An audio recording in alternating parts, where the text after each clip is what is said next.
How to spam the snaps on your Snapchat. Hello everyone, my name is Smile and in this video I'm gonna show you how you can do that. Before that, make sure your Snapchat is installed and updated to the latest version.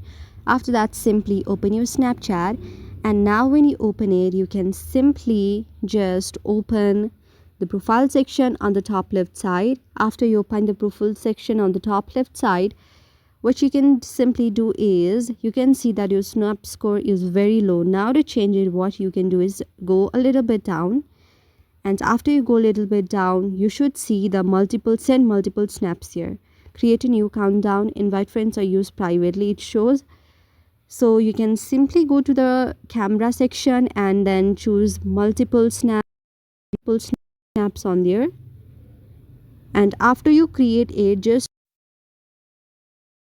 you want to, even if they are not your Snapchat friend, and after you do that, your snap score will also be increased and you have sent the snap on your Snapchat now.